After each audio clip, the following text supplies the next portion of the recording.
네, 여러분 안녕하십니까?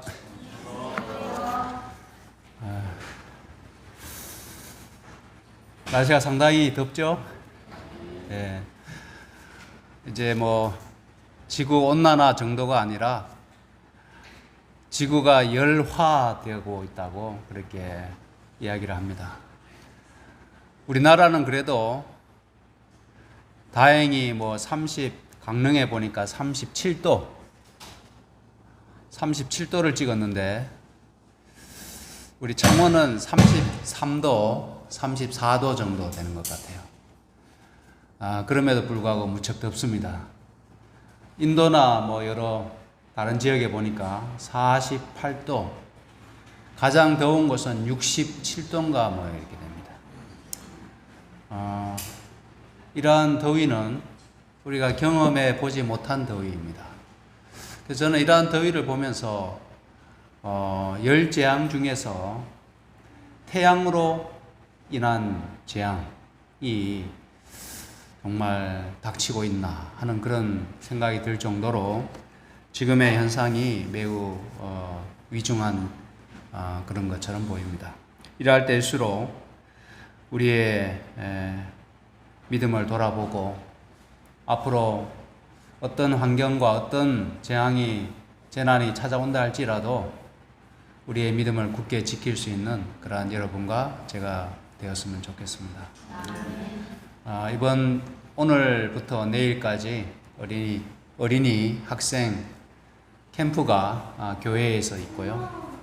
또 내일은 구산동에 있는 어메이징 캠프에서 텐트를 두 동 맞죠? 예, 두 동을 빌려서 어린 영혼들이 특별한 그러한 시간을 갖게 될 것 같습니다. 여러분께 기도해 주시고 또 우리 어린 영혼들을 정말로 귀하게 여겨주시면 대단히 감사하겠습니다.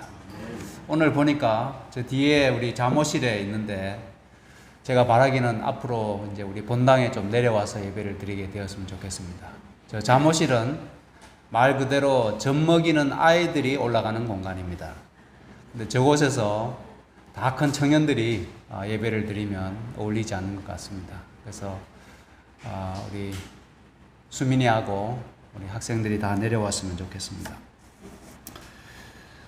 오늘 말씀의 제목은 하나님께서 거하실 성전이 되라는 제목으로 하나님의 말씀 증거하겠습니다. 오늘 말씀의 본문은 에베소서 2장에 있는 말씀입니다. 오늘 교과 공부와 거의 같은 본문의 말씀인데요. 성경 갖고 계신 분들은 에베소서 2장을 펴시고 오늘 말씀을 통해서 우리에게 증거하시는 하나님의 음성을 듣게 되시기를 바랍니다. 에베소서 2장 2절부터 5절에 있는 말씀을 제가 읽어 드리겠습니다. 그때에 너희가 그 가운데 행하여 이 세상 풍속을 쫓고 공중의 권세 잡은 자를 따랐으니 곧 지금 불순종의 아들들 가운데 역사하는 영이라.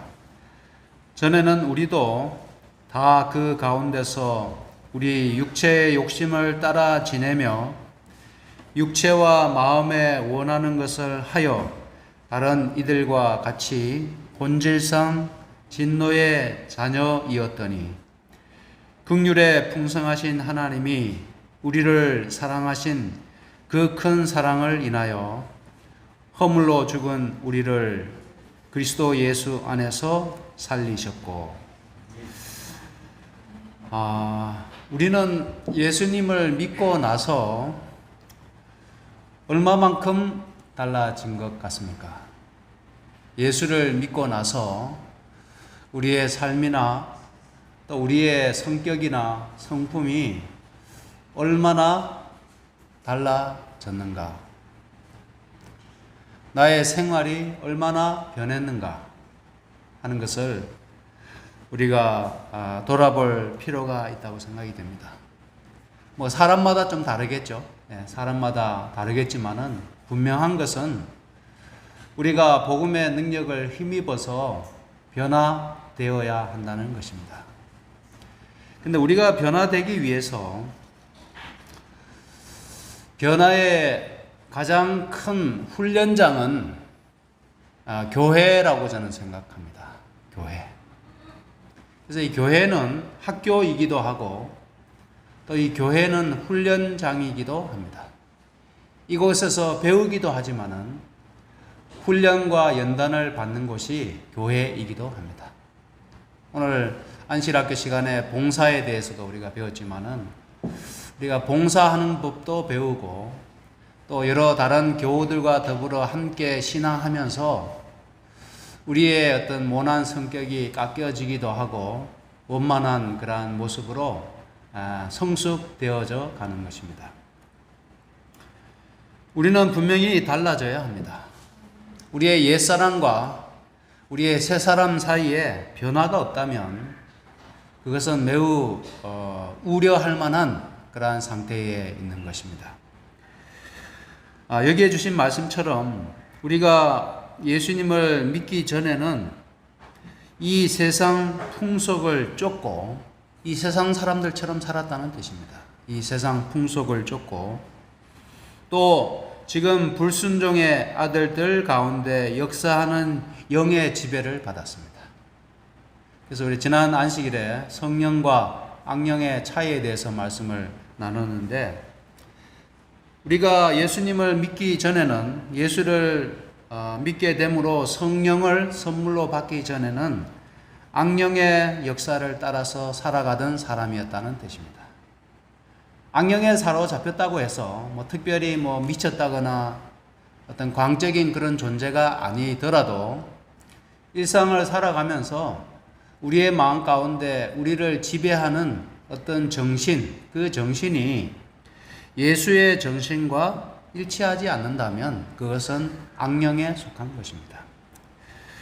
우리가 그렇게 본질상 진노의 자녀이었는데 긍휼에 풍성하신 하나님이 우리를 사랑하심으로 허물로 죽은 우리를 그리스도 예수 안에서 살려주셨습니다.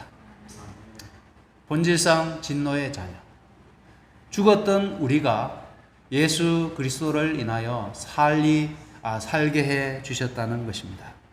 이것이 얼마나 큰 축복이고 얼마나 큰 선물입니까? 우리가 죽었던 상태에서 다시 살리심을 받았다는 것입니다. 이번에 충청도에서 여러 인명피해가 났는데 지하 차도를 지나가다가 인명피해가 났는데 참 그 사연들이 얼마나 슬프고 얼마나 안타까운지 모르겠습니다. 근데 그분들이 가족들이 그 허망한 죽음을 보면서 정말 어떤 생각을 했을까요? 그들을 다시 살릴 수만 있다고 하면 얼마나 좋을까요?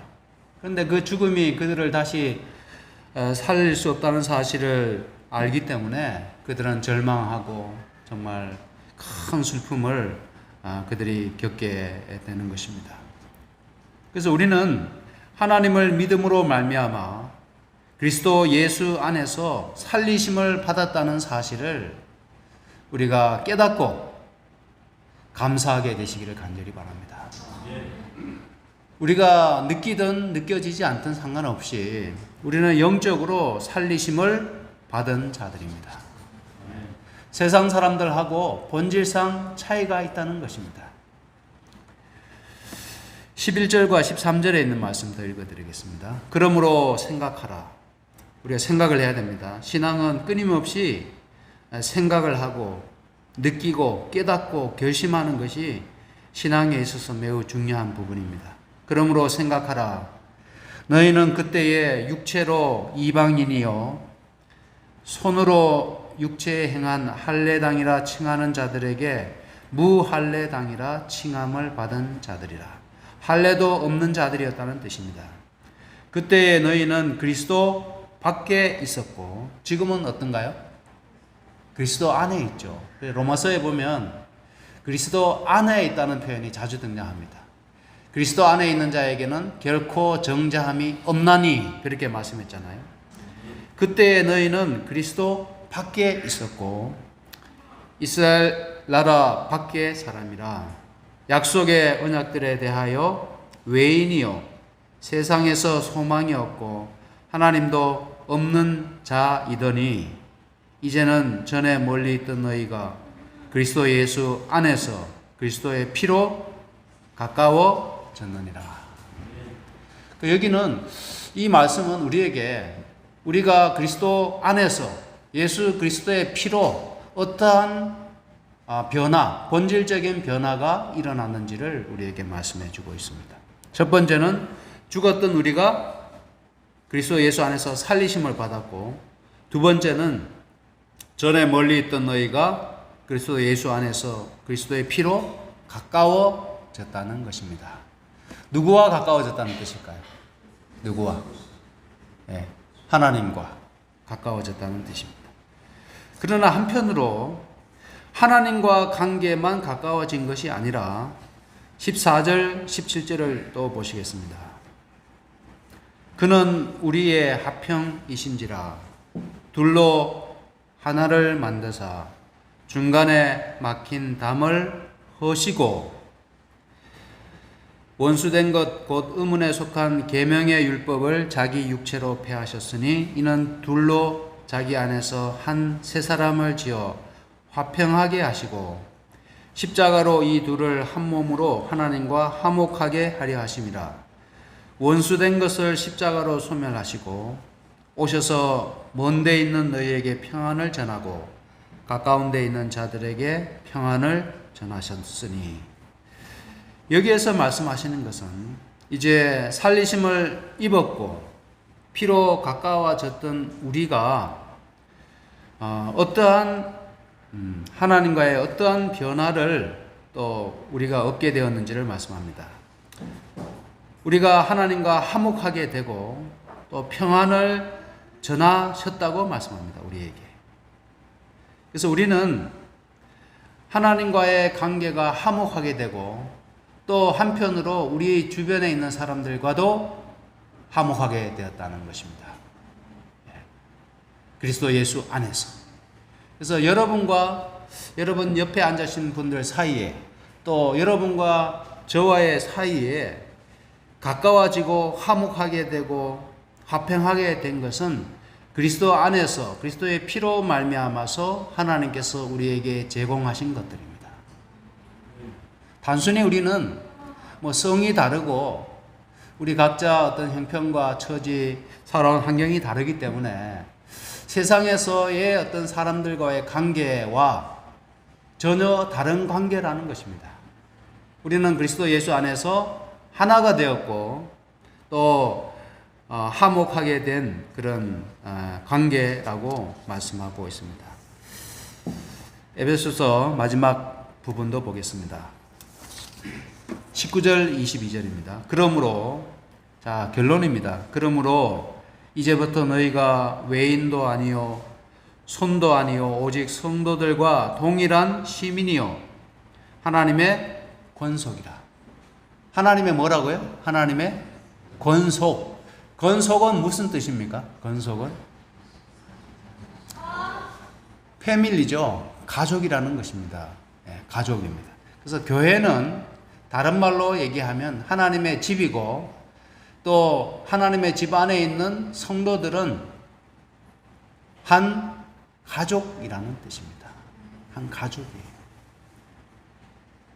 그래서 교회가 하나님께서 거하실 성전이 되기 위해서는 하나님의 가족을 이룬 여러분과 제가 이 교회 안에서 하나님의 집 안에서 특별한 화목하게 된 평안의 관계를 유지할 때 우리가 여기 주신 말씀처럼 한 세 사람을 지어 화평하게 하시고 한 몸으로 하나님과 화목하게 하려 하심이라 라고 말씀하신 것처럼 평안과 화목을 이루게 될 때 이 교회가 참된 교회가 될 수 있다는 것입니다.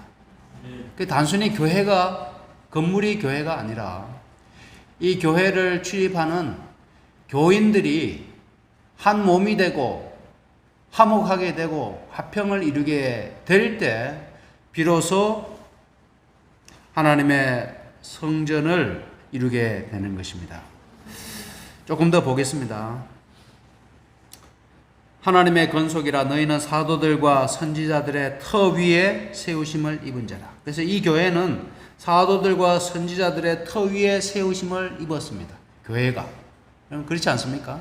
구약시대부터 신약시대, 초대교회, 중세시대 그 숱한 사도들과 선지자들의 터 위에 그들이 흘린 피와 땀방울 위에 세우심을 입었습니다. 이 교회도 그러하고 여러분과 저도 그러합니다. 그리스도 예수께서 친히 모퉁이 돌이 되셨느니라. 그 다음에 중요한 말씀이 나옵니다. 그의 안에서 건물마다 서로 연결하여 주 안에서 무엇이 되어갑니까? 성전이 되어갑니다. 그래서 성전은 이 건물도 교회고 성전이지만은 더 본질적인 성전, 교회는 여기 말씀한 것처럼 서로 연결하여 주 안에서 성전이 되어가는 것입니다. 그래서 한 사람 한 사람 사이에 서로 더욱더 밀접하게 연결되어 감으로써 하나님께서 거하실 성전이 되어 간다는 것입니다. 교회만 멋지게 잘 지어놨다고 해서 하나님이 거하시는 것이 아니라는 겁니다. 무슨 우상처럼, 귀신처럼 교회에다가 십자가만 걸어놓으면 거기에 하나님이 거하시는 것이 아니라 하나님이 거하시는 성전은 그 하나님의 권속들이, 하나님의 자녀들이 그 교회 안에서 서로 연결되어지고 화목하게 되고 평안의 관계를 유지하게 될 때 하나님이 참으로 거하시기를 기뻐하시는 참된 성전이 된다는 것입니다. 우리 동마산교회가 아름답습니까? 어떻습니까? 2주 전에 우리 창원지구 청년들이 우리 동마산교회를 방문했는데 제가 이제 1층에서 같이 3층 본당으로 올라오면서 자기들끼리 뭐 쏙닥쏙닥 얘기를 하는데 그 얘기가 무슨 얘기인가 하면 동마산교회 너무 이뻐 뭐 이렇게 얘기를 하더라고요. 본당에 오더니 교회가 너무 이쁘다 뭐 이렇게 좋다고 얘기를 했습니다. 그래서 창원교회 청년들인데 창원교회만 다니다가 우리 교회 처음 온 것 같아요. 그래서 교회가 너무 이쁘다고 그렇게 이야기하는 것을 들었습니다. 근데 우리 교회의 더 아름다운 모습은 이 교회 건물로서가 아니라 이 교회를 구성하는 여러분과 제가 우리의 관계를 통하여 화목하고 사랑과 우정이 넘쳐나고 서로 존경하고 서로 헌신하고 서로 양보하고 희생하는 그러한 어떤 관계, 정신적인 측면, 매우 밀접하게 연결됨으로써 이 교회가 더 아름답게 빛날 수 있다는 사실을 우리가 기억을 해야 되겠습니다. 그게 진짜 교회의 모습입니다. 교회 아무리 아름답게 지어놨다 할지라도 교인들이 만나기만 하면 싸우고 교인들이 서로 욕하고 교인들이 서로 비난한다면 그 교회를 아름다운 교회라고 할 수 있을까요? 할 수 없습니다. 여기 뭐 에어컨이 시원하게 나오고 모든 것들이 청결하고 다 잘 갖춰져 있지만은 더 중요한 것은 이 교회를 구성하는 여러분과 저입니다. 더 아름다운, 더 하나님을 닮은 그러한 모습이 되게 될 때 이 교회의 아름다움을 완성하게 되는 것입니다. 여러분들 그렇게 해보지 않겠습니까? 세상 사람들이 감동받을 만큼 이 세상에서 참으로 보기 어려운 그러한 정신적인 성숙과 또 하나님을 닮은 신령한 모습들이 우리 안에서 배어 나올 때 우리는 하나님께서 거하실 성전이 되게 되는 것입니다. 한 말씀 더 보겠습니다. 너희도 성령 안에서 하나님의 거하실 처소가 되기 위하여 예수 안에서 함께 지어져 가느니라. 이게 중요한 말씀은 함께 지어져 간다는 것입니다. 앞에서는 서로 연결된다고 말씀했고, 그 다음 말씀은 예수 안에서 함께 성전으로 지어져 가고 있다고 말씀합니다. 제가 뭐 건축을 잘 모릅니다. 근데 뭐 예전에 시골에 살 때 또 제가 이제 미국에서 조그만 집을 가지고 있었는데 이 나무 하나 더 덧대는 것이 얼마나 힘을 받는지를 제가 경험을 했어요. 판자떼기 하나 대도 금세 그 힘을 강하게 받습니다. 그래서 이 교회가 흔들릴 때마다 이 교회를 붙잡아 줄 수 있는, 흔들림 없이 굳게 설 수 있는 기둥들이 서로 연결되게 되면 힘을 얻게 되는 것입니다. 오늘 장로님 세 분이 오셨는데, 우리 장로님들이 기둥으로 친다고 하면 매우 큰 기둥입니다. 이 교회를 지탱하는 매우 큰 기둥입니다. 우리가 이번에 엘리베이터를 새로 설치하기 위해서 계속 알아보고 있는데요. 지난 수요일이었죠. 장로님 수요일 맞죠? 설계사 오신 수요일 날 그 설계사 분이 왔는데, 그분이 하시는 얘기가 이 엘리베이터 설치하면서 절대 손을 대면 안 되는 세 부분이 있다는 겁니다. 뭐냐고 했더니 기둥은 절대 손을 대면 안 된대요. 기둥. 또 하나는 계단도 절대 손을 대면 안 된답니다. 또 하나는 이 슬라브, 이 바닥도 절대 손을 대면 안 된대요. 그 상태에서 엘리베이터를 설치해야 한답니다.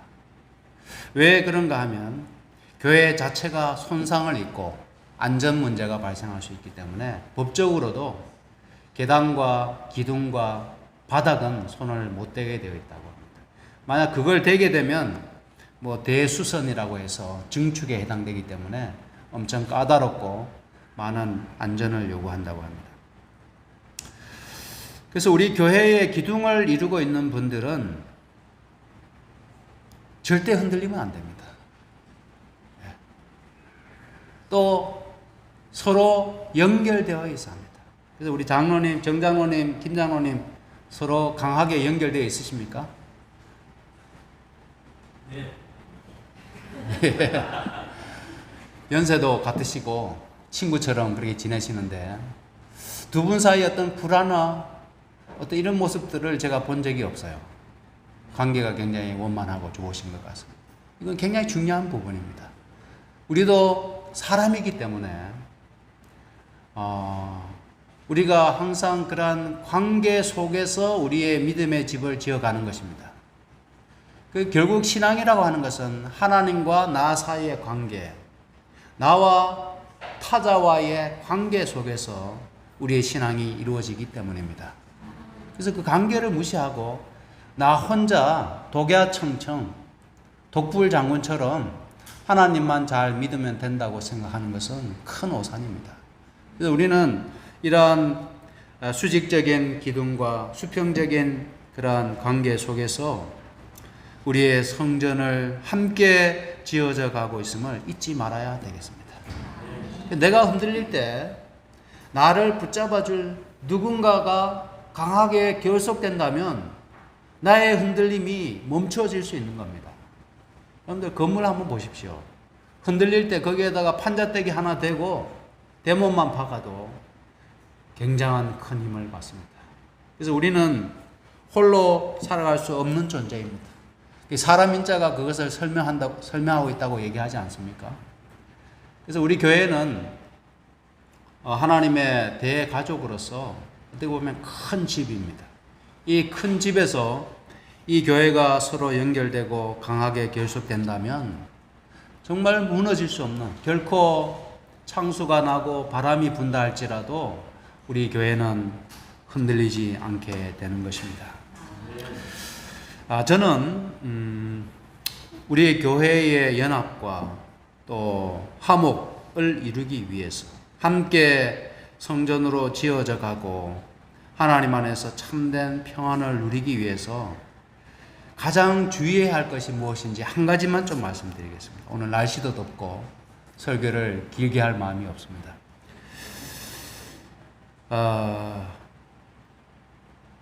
가장 중요한 것은 자아를 극복하는 것입니다. 내가 중심이고 내가 기준이라는 생각을 버리고 나 자신을 내려놓으면 내려놓을수록 우리 교회가 하나됨을 이루는 것은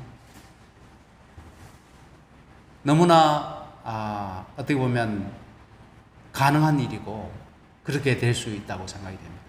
우리 각자 한 사람 한 사람이 서로 연합하고 연결되는 데 있어서 가장 지장이 되는 것은 우리의 강한 자아입니다. 우리 자아가, 우리의 자존심이 그 연합을 막고 있고 연합을 방해하고 있습니다. 그래서 우리 자아를 어떻게든 포기하고 자아를 부인하는 그러한 과정을 밟지 않고는 우리의 연합은 요원한 것입니다. 교회 증언 상권에 이런 말씀이 있더라고요. 자아와의 싸움은 일찍이 싸워본 것 중에 가장 큰 싸움이다. 큰 싸움, 가장 힘든 싸움이 자신과의 싸움이 가장 어렵다는 겁니다. 그만큼 우리 자아가 굴복되는 것이 어렵다는 뜻입니다. 자기를 꺾기가 그렇게 힘들다는 겁니다. 제가 우리 교회에 와서 주로 낮에는 행정실에 있습니다. 행정실에 있다 보니까 다른 교회에서는 없었는데 우리 교회는 CCTV가 8대나 있어요. 그래서 보려고 해서 보는 게 아니라 자연히 눈에 보이게 됩니다. 누가 출입하는지. 근데 이 주차 관리를 하게 되는데 처음에는 굉장히 열심히 했어요. 주차 관리를. 되게 주차 요원처럼 했습니다. 차를 똑바로 안 대면 내려가가지고 전화해가지고 똑바로 대라고 얘기하고. 근데 참 여러 유형의 사람들이 있다는 사실을 다시금 알게 됐어요. 어떤 사람은 정말 다른 사람을 배려해가지고 정말 정오하게 되는 사람이 있고, 어떤 사람은 다른 사람이야 어떻게 되든 말든 내가 편하면 된다 생각하고 아무렇게나 되는 사람이 있어요. 또 어떤 사람은 너무너무 고마워하는 사람이 있고, 어떤 사람은 가면서 쓰레기를 버리고 가는 사람이 있어요. 쓰레기 바닥에. 담배꽁초까지. 음료수 먹다가 한 반쯤 그냥 이렇게 합니다. 근데 제가 가장 못 참는 경우는 다른 사람들을 배려하지 않고 그냥 자기만 생각하는 사람 주차해 놓으면은 제가 참지를 못했어요. 그래서 전화해가지고 똑바로 되라고. 이렇게 하면 다른 사람들 어떻게 하냐면서 같이 사용하는 공간인데 그렇게 했습니다. 그러다 보니까 제가 행복했을까요? 좀 힘들었을까요? 그거 보통 스트레스가 아니고 저도 은근히 스트레스를 받았습니다. 그래서 한동안에는 이게 꺼놓고 이렇게 CCTV 차라리 안 보는 게 낫겠다 싶어가지고 끄기도 하고 그렇게 했어요. 그러다가 생각을 조금 바꿨습니다. 생각을 좀 바꿔서 저분들이 어떻게 좀 서로 주차 시비가 벌어질 수 있는 상황 가운데서도 크게 문제가 되지 않으면 그냥 지나가는 것을 선택했어요. 제가 딱 처음에는 지적하고 교정을 하려고 했는데 나중에는 이제 스스로 뭔가 시간이 지나면서 자기들끼리 자연스럽게 해결되도록 그냥 그대로 놔두자는 쪽으로 이제 제 생각을 조금 바꿨습니다. 그랬더니 제 마음에 좀 평안이 찾아왔어요. 그리고 주차장도 원활하게 운영이 됐습니다. 그리고 또 어떤 사람들은 정말 생각지도 못한 상황에다가 차를 대나요? 그 사택 그 옆에다가 대문 닫아놨는데 어떻게 해가지고 그 안에 딱 대놓고 갑니다. 화요일 저녁, 금요일 저녁 예배 시간이 있는데도 그냥 차를 대는 사람이 있습니다. 그래서 그 사람들을 좀 바꾸려고 상당히 애를 쓰고 제가 열을 내고 그렇게 했는데 안 바뀌더라고요. 그래서 지금은 웬만하면 그냥 제 자신의 마음을 다스리고 제가 그냥 제 어떤 성질이나 이런 걸 죽이려고 애를 많이 씁니다. 그래서 그러한 변화가 제 삶에 어떤 경험되어지더라고요. 그래서 남의 잘못을 보고 그것을 지적하고 고치려고 했던 저의 상태와 그러한 걸 갖다가 이해하고 조금 넘어가고 봐주려는 그러한 어떤 마음의 상태로 바뀌니까 저의 마음의 어떤 평안이 차이가 많이 나더라는 겁니다. 예, 많이 났어요. 제가 이제 스트레스 많이 받았던 순간 중에 하나는 전에 우리 최윤호 목사님 그 앞에 목사님들이 차를 대던 자리에 제가 지금까지 됐는데 누가 사진을 찍어서 고발을 했어요. 해운구청에다가. 10만 원 벌금이 나왔어요. 제가 처음에 너무 이제 좀, 와, 이런 사람도 있구나. 근데 그 얘기를 우리 고미영 집사님이 그 얘기를 하고 조금 있다 그 일이 일어나가지고 제가 농담 반 진담 반으로 고미영 집사님이 고발했나? 이런 생각이 들었어요. 네. 왜냐면 집사님이 얘기하고 좀 지나서 딱 그게 날라왔거든요. 그래가지고 이제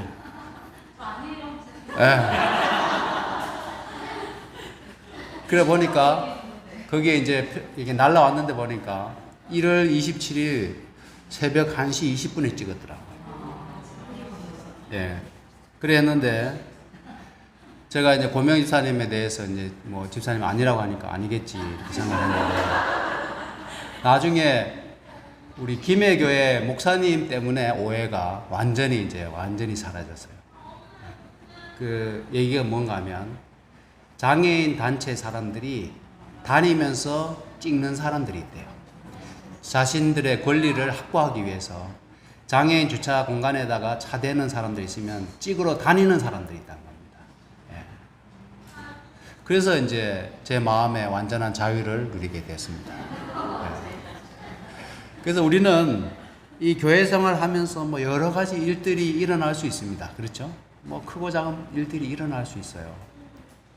근데 제가 만약에 우리 집사님을 의심해가지고 집사님과의 관계를 깨뜨릴 수 있는 뭔가 어떤 액션을 취하고 제가 어떤 감정적인 표현을 하고 비난을 했다면 어떻게 됐을까요? 네. 지금 4년 동안 그런 일이 없었는데 집사님 얘기하고 나서 그런 일이 생겨가지고 제가 오해했다면 어떻게 됐을까요? 집사님도 성질이 보통 아니고 네? 어려워졌겠죠? 네. 제가 이 얘기를 하는 이유는 우리가 교회 생활하면서 크고 작은 일들이 얼마든지 일어날 수 있습니다. 일어날 수 있는데 우리가 결코 넘어서는 안 될 선이 있어요. 그것은 뭔가 하면 우리의 연합과 관계를 해칠 만한 언행을 하지 않는 겁니다. 우리가 그 원칙만 잘 지켜줘도 우리 교회가 흔들리지 않을 수 있습니다. 우리가 연합을 유지할 수가 있는 겁니다. 하나님의 교회는 세상의 어떤 집단과 많이 달라야 하는 것입니다. 여기에 이런 말씀이 있습니다. 많은 사람들이 성급하고 완고한 성향을 지니고 있다. 많은 사람들이 급하고 또 아주 고집스러운 성향이 있다는 겁니다. 그들은 하나님의 말씀이 주는 현명한 충고에 주의를 기울이지 않고 자아와의 싸움에서 비중한 승리를 얻지 못하고 있다. 사람들이 성질이 급하고 고집스럽기 때문에 하나님의 현명한 충고의 말씀에 주의를 기울이지 않고 그래서 여전히 아직도 자기와의 싸움에서 귀중한 승리를 얻지 못하고 있다고 하는 것입니다. 자, 우리가 예수를 믿은 지가 오래되었습니다. 여기 앉아 계신 대부분이 침례 교인이십니다. 우리가 침례 받을 때 그 침례의 의미를 배웁니다. 그 침례의 의미가 뭔가요? 가장 단순하게 얘기하면 옛사람이 그리스도와 함께 물에 장사되는 겁니다. 죽었다는 겁니다. 우리 물속에 들어갈 때 숨을 쉽니까 안 쉽니까? 숨을 쉬지 않습니다. 죽었기 때문에 그렇습니다. 물에서 올라오게 되면 숨을 쉽니까? 쉬게 되죠. 새로운 사람으로 그리스도의 새 생명 가운데 첫 호흡을 하게 되는 것입니다. 우리는 그때 이미 옛사람은 죽었어요. 장사되었다는 겁니다. 우리가 아직도 자아가 펄펄 살아서 많은 문제를 일으키고 있다면 우리의 침례는 형식적인 침례에 머물고 있기 때문에 그렇습니다. 우리가 날마다 성령의 침례를 우리가 경험하지 아니하면 우리 예수님 오실 때까지 우리의 자아는 죽지 않게 되어 있습니다. 그래서 바울은 그런 말씀했잖아요. 나는 날마다 죽노라. 왜 그렇게 얘기했을까요? 그 위대한 사도도. 그 위대한 사도도 자아와의 싸움이 너무너무 힘들다는 사실을 알고 있기 때문에 날마다 자신을 복종시키지 않으면 그리스도인의 승리를 얻을 수 없기 때문에 그런 것입니다. 야고보 4장 7절에 히브리서 12장 4절에 이렇게 말씀했습니다. 너희가 죄와 싸우되 아직 피 흘리기까지는 대항치 아니하고 라고 되어 있습니다. 사람들이 나름대로 투쟁하고 싸우긴 하는데 아직까지 피 흘리기까지는 싸우지 않고 있다는 겁니다. 처절하게 치열하게 승리하기 위해서 투쟁하고 있지 않다는 겁니다. 자기와의 싸움에 있어서 우리가 그 싸움이 힘들다는 것을 너무나 잘 압니다. 그래서 생애의 빛 72페이지에는 만일 우리가 자신을 그분의 손에 맡기게 되면 우리를 사랑하시는 그분을 통하여 자아와의 싸움에서 이기게 될 것이다. 그래서 우리가 승리할 수 있는 방법은 우리 스스로 우리 자아와의 싸움에서 승리할 수 있는 것이 아니라 우리 자신을 그리스도의 손에 맡기게 되면 승리할 수 있다는 겁니다. 다른 말로는 침례의 의미와 똑같습니다. 그리스도와 뭐 하면 될까요? 연합하면 되는 겁니다.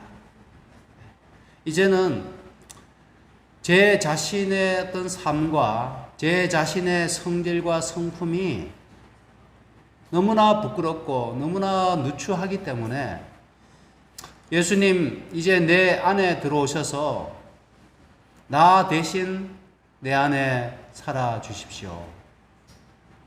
예수님처럼 살기를 원합니다. 라고 우리가 그분을 초청해 드리게 되면 예수님께서 우리 안에 들어오시게 되는 겁니다. 그래서 내가 문 밖에서 문을 두드리노니 누구든지 내 음성을 듣고 문을 열면 내가 뭐합니까? 그에게로 들어가서 그로 더불어 먹고 그는 나로 더불어 먹으리라. 그래서 예수님이 우리의 마음의 문을 두드리고 계실 때 우리의 마음의 문을 열고 그분이 우리 안에 사시도록 내 마음의 성전에 거하시도록 우리가 그분을 초청해 드리셔서 우리가 날마다 새 생명 가운데 새로운 새 사람으로 새로운 피조물로 살아가셔서 우리 교회가 변화된 그리스도인이 많이 탄생하셔서 정말 아름답고 하나님이 항상 함께 거하기를 기뻐하시는 참 좋은 교회 되기를 주의 이름으로 축원하면서 말씀을 마치겠습니다.